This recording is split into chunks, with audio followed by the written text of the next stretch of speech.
Dr. Seuss's Sleep Book is a 1993 short film written by Dr. Seuss, of course, directed by Messecar and narrated by Madeline Kahn. And compared to a lot of other Dr. Seuss stories, I thought this one was kind of weak. It is creative, but it seemed to be a little bit too chaotic for my liking. Even when Dr. Seuss is really creative and coming up with all of these different characters and interesting words, there's usually a stronger structure to the stories. And this is not really the case here. I felt like they could have just ripped apart all of the book pages and put them back together in any kind of order, and this is what we get here. So I didn't particularly enjoy following this along. One could argue I'm not the target audience, but I do enjoy quite a lot of other Dr. Seuss stories, so this to me indicates that it's maybe not the best constructed story. We're doing a lot of counting with the sleepers, and obviously the intention is to help children wind down and help them to go to sleep. And honestly, I would find this so boring.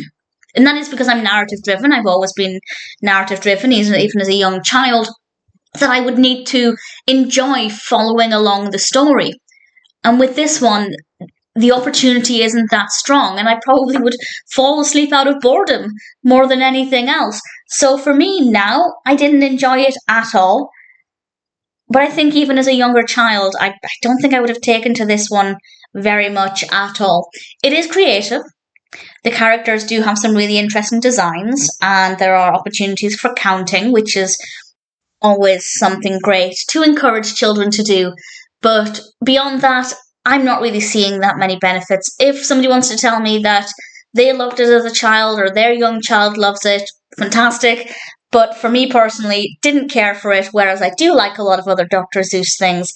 And I honestly don't think I'd care for this one as a child either. Maybe it will appeal to some children more, but honestly, I feel like watching this would help me to fall asleep as a child because I would just be bored. I don't find it very engaging. I don't think I would have found it very engaging. So for me, not a winner. If you're a Dr. Seuss fan and you haven't seen it or you haven't read it or you don't remember it, sure, check it out, come to your own conclusion. But if I were to rank all of the Dr. Seusses that I've seen, I think Dr. Seuss's Sleep Book, as a film, the book might be different, but the cartoon version, I would definitely rank near the bottom.